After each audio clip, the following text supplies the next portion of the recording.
Bonjour à tous, chers téléspectateurs de Couleur TV, de retour sur le plateau, bien sûr, dans cet entretien avec un invité spécial, bon, que certains parmi vous ont déjà l'habitude de voir certainement dans nos émissions, notamment les débats. Aujourd'hui, il nous vient avec une nouvelle casquette. En tant qu'auteur, il vient de nous produire ce bijou, donc intitulé Réussir votre orientation après le bac. Donc, il s'agit d'un livre très intéressant, facile à lire et puis accessible, avec un style bien sûr personnel propre à lui, dans lequel il n'étarit pas des conseils et puis de diverses astuces, en fait, pour les élèves, pour les étudiants et même pour la vie de tous les jours. Bref, on va voir avec la personne en question, avec notre cher auteur, on va essayer de faire un petit peu, de parcourir un petit peu ce livre pour voir de quoi il s'agit, d'où est partie l'idée, pourquoi le livre. Donc, toutes ces questions auront les réponses de la bouche de l'auteur lui-même.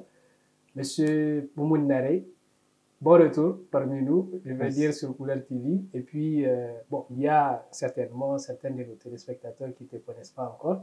Donc, je vais te demander de te présenter. Qui est Moumoun Nare d'abord?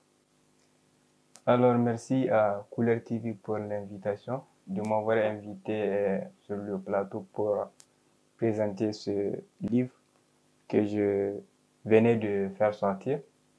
Donc, Moumoun Nare, c'est tout simplement un ingénieur en informatique. Voilà, en gros, et actuellement auteur de ce livre. Effectivement, ingénieur en informatique, débatteur de Couleur TV et aujourd'hui auteur du livre Réussir votre orientation après le bac. Alors, Moumoun Nare, qu'est-ce qui t'a inspiré ce livre en fait? En fait, le livre, ce qui m'a inspiré le livre, ce sont mes observations, les discussions que j'ai eu à avoir avec mes compatriotes et tout ça.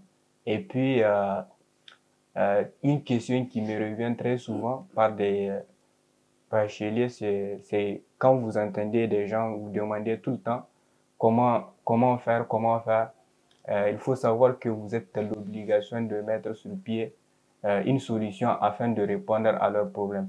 Donc, je reçois souvent des gens qui me demandent comment est-ce qu'ils doivent choisir leur filière et tout ça.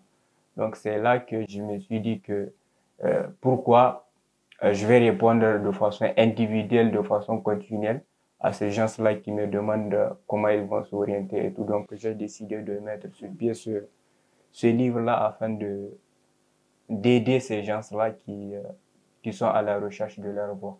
Effectivement, on le sait très bien en fait, ces questions-là, elles reviennent toujours, non seulement pour les élèves, ceux qui viennent d'avoir le bac et puis au-delà, ceux qui sont à l'université. L'orientation, ça a toujours été une question quand même qui est assez compliquée, en fait, assez délicate et sur laquelle on a certainement besoin d'accompagnement, d'où la pertinence de cet ouvrage.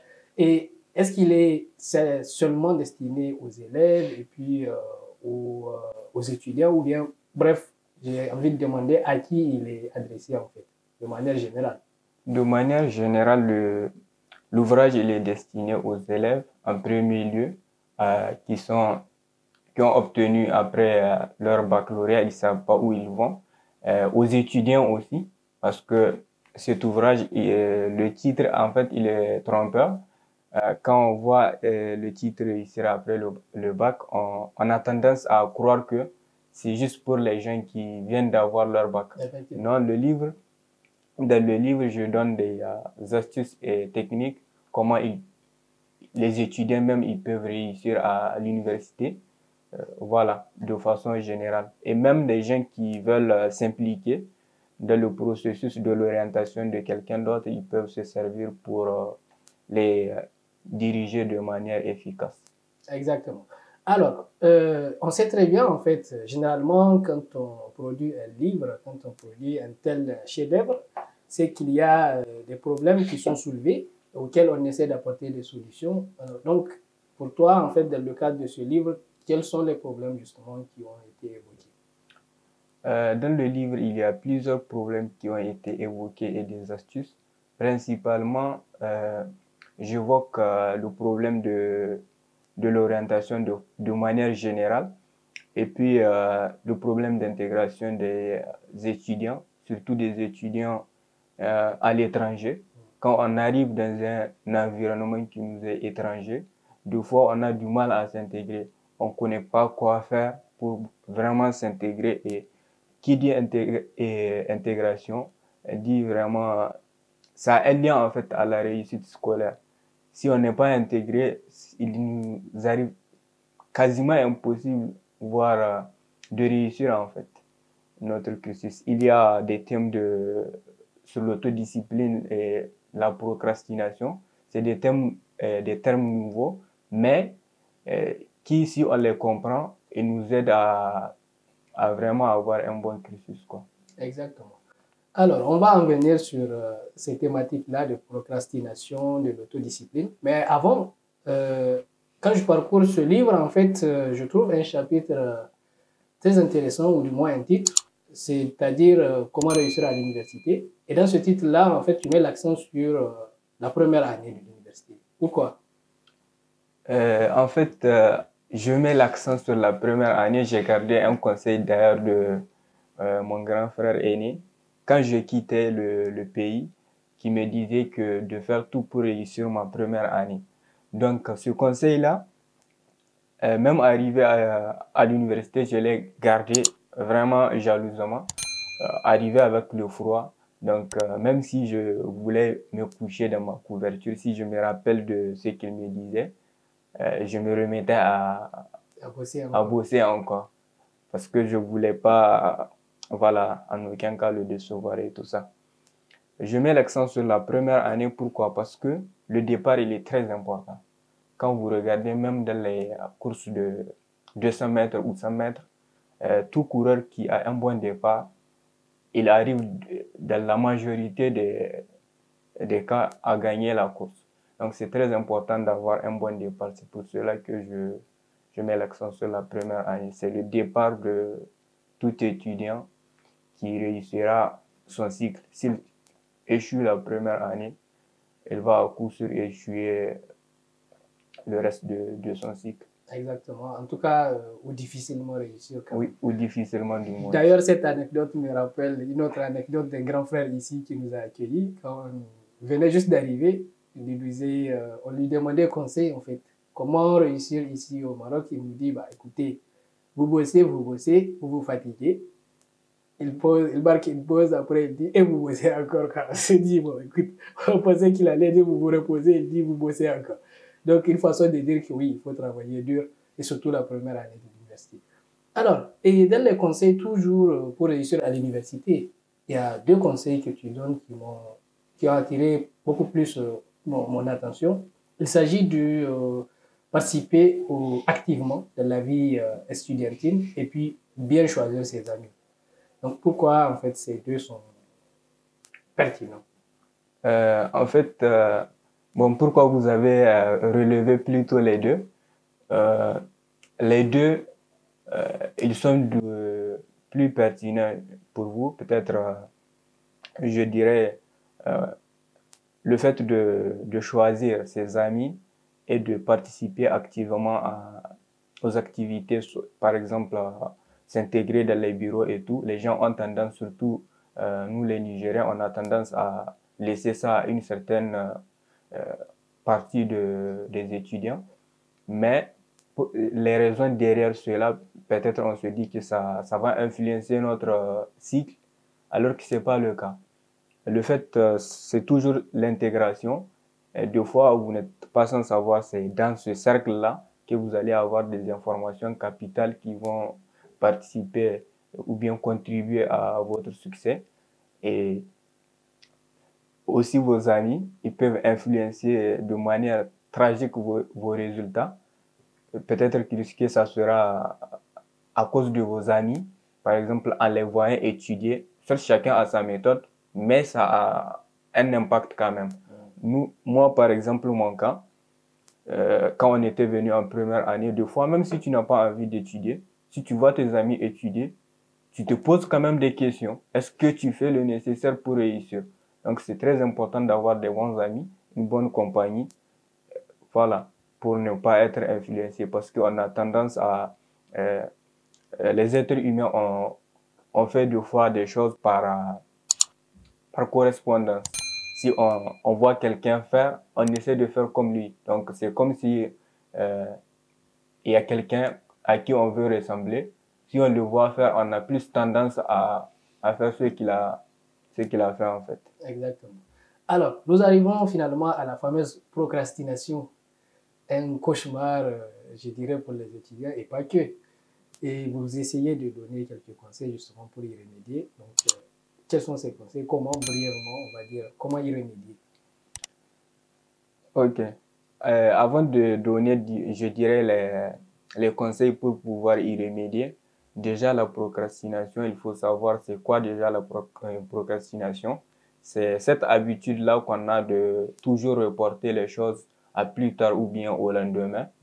Euh, Pourquoi on le fait? On a juste ce goût-là qu'elle nous donne que quand on dit non, c'est pas grave, je vais faire tel exercice ou telle chose plus tard, on est dans notre zone de confort, on ne veut pas sortir là-dedans.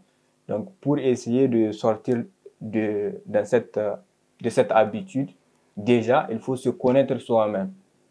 Quand je dis il faut se connaître soi-même, par exemple, si la personne ou bien l'étudiant, il sait quel type de personne il est quelqu'un qui aime, par exemple, des cadeaux, se faire des cadeaux ou bien se faire plaisir, euh, il va tout d'abord établir ce qu'il a à faire, par exemple, dans la journée. Il essaie de le découper en des tâches qui vont pas lui demander beaucoup d'efforts.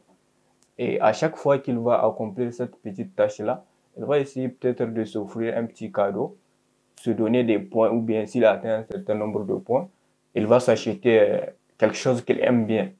C'est des techniques pour des gens qui peuvent être utilisées pour s'encourager à dépasser cette mauvaise habitude. Et il faudrait, dès qu'il découpe ça, automatiquement il passe à l'action. Dès qu'il découpe, il ne dit pas non. Même si ton esprit te dit non, je vais laisser après. Non, dès que tu finis, tu attaques. Voilà. Tu finis, tu attaques. Donc, il faut, en bref, on va dire, il faut se maîtriser, il faut se connaître soi-même d'abord et après, en fonction justement de chacun à sa durant son cursus universitaire. Comment est-ce qu'on arrive à rebondir en fait après une mauvaise orientation? Ok, donc sur cette question, en fait, il faut d'abord savoir si on fait un mauvais pas. D'habitude, on a tendance à se sentir qu'on n'est pas capable du tout de faire quoi que ce soit. Donc, pour rebondir, déjà, il faudrait vraiment développer son esprit, avoir un esprit de gagnant en pratiquant ce que j'appellerais l'autosuggestion. Le fait de vraiment se poser certaines questions euh, et se suggérer des réponses en fait à des questions. Et si possible, même en suggérant ces réponses-là, vous pouvez les lire à haute voix de manière à vous automotiver en fait. Et il faut s'inspirer également des gens qui avaient échoué et malgré l'échec, ils se sont parvenus à réussir. On peut par exemple prendre l'exemple j'aime prendre l'exemple des sportifs, c'est vraiment des grands gagnants qui travaillent leur état d'esprit, car c'est ça vraiment qui forge l'être humain. Malheureusement, on ne met pas l'accent sur ça. Mais quand vous prenez par exemple Michael Jordan, il avait échoué plusieurs fois et il y a même des gens qui lui ont dit qu'il n'allait jamais réussir. Et malgré cela, il s'est dit qu'il doit réussir et il a réussi à le faire. Donc c'est cette mentalité-là qu'il faudrait. Les exemples sont parlants, en tout cas, même les exemples que tu as utilisés dans l'ouvrage en lui-même. Tu as utilisé l'exemple de Lionel Messi également, tout ce qu'il a pu traverser, mais aujourd'hui, voilà, c'est une légende vivante. C'est ça, exactement. Il faut être imbattant, il faut continuer à avancer. Bon, bref, on n'a pas le temps pour tout détailler. Vous aurez les conseils dans le livre en question, les conseils, les astuces pour tout le monde, pas que les étudiants, pas que les universitaires. Et il y a une de tes citations qui m'a beaucoup plu. C'est celui qui cesse d'être bon, cesse d'être meilleur. Qu'est-ce que ça signifie exactement? En fait, tout simplement, si vous prenez par exemple des gens qui n'ont pas une très grande ambition, tout simplement, ils ne vont pas être bons. Et par la même occasion, celui qui n'est pas bon, il n'espère même pas être meilleur. tout simplement. Donc, il faut déjà... Parce qu'il faudrait avoir une grande ambition pour espérer être bon et arriver au niveau de meilleur. Parfait. Maintenant, on va essayer de dire un petit peu à nos téléspectateurs où est-ce qu'on peut trouver ce bijou-là. Donc, où est-ce qu'on peut le trouver, que ce soit, est-ce qu'on peut l'avoir déjà en ligne, et puis sur version papier comme ça, où est-ce qu'on le trouve? Alors, le livre, on peut l'avoir en version papier, ici même au Maroc. Avec moi, on peut l'avoir. Tout celui qui a besoin de se procurer le livre, il peut se procurer le livre à travers mon numéro. C'est le 06 21 21 26 33. Ou bien il peut me contacter via les réseaux sociaux sur Facebook avec le nom Moumoun Nare. Et on peut aussi avoir le livre au pays. Voilà, la personne, il suffit qu'elle me contacte pour que je la mette en contact avec quelqu'un qui se trouve au Niger. Et à part ça, pour les gens qui sont en France, ils peuvent se procurer ce livre-là sur le site www.argentlivre.com. Voilà, l'éditeur en fait, Argent Livre. Oui. Donc voilà, en bref, où vous pouvez vous procurer ce bijou. C'est vraiment un chef-d'œuvre extraordinaire. Moi, je l'ai lu et puis c'est agréable à lire. Les conseils sont super. Donc vous allez vous retrouver tout de suite. Vous pouvez le chercher sur Facebook, Moumoun Nare. Alors, Moumoun, avant de se quitter, un conseil, on va dire, pour les étudiants qui sont nouvellement inscrits dans les universités, surtout à la diaspora et même au Niger, bien sûr. Ok, avant de donner le conseil, déjà pour tous les étudiants qui souhaitent rester et être motivés, je donne des conseils sur ma page Facebook, c'est MN Orientation. Donc là, je donne des conseils quotidiens pour essayer d'expliquer aux gens comment ils doivent se prendre en fait dans l'orientation. Donc les gens ils peuvent s'abonner. Donc mon conseil pour les étudiants, c'est d'avoir toujours un plan. Parce que sans plan, on ne sait pas où on va. Et celui qui ne sait pas où il va, il se perdra en cours de chemin. Il faut avoir un plan dans sa vie, dans tout ce qu'on entreprend de faire, et se donner les moyens d'atteindre ses objectifs. Et il ne faudrait jamais, jamais abandonner, quoi qu'il arrive. Voilà, on va se quitter sur cette note positive. Donc, vous l'avez bien entendu, vous l'aurez compris. Si vous voulez des conseils sur mesure, bien sûr, vous pouvez le contacter sur sa page MN Orientation, c'est bien cela, sur Facebook. Donc là, vous aurez des conseils, vous aurez un suivi au fur et à mesure. Si vous avez des difficultés, tout ce qui concerne l'orientation, en tout cas, il est là. Et essayez de vous procurer ce bijou aussi, j'insiste, parce qu'il est très intéressant pour vous, pour vos proches, tout le reste. Et un grand merci à l'auteur. Nous espérons justement qu'il va continuer à nous produire des chefs-d'œuvre comme ça, peut-être un jour un best-seller, qui sait. Voilà, et bon courage surtout. Merci à vous, merci. Voilà, merci à tous nos téléspectateurs, merci pour le soutien, et puis n'oubliez pas surtout de partager, n'oubliez pas de nous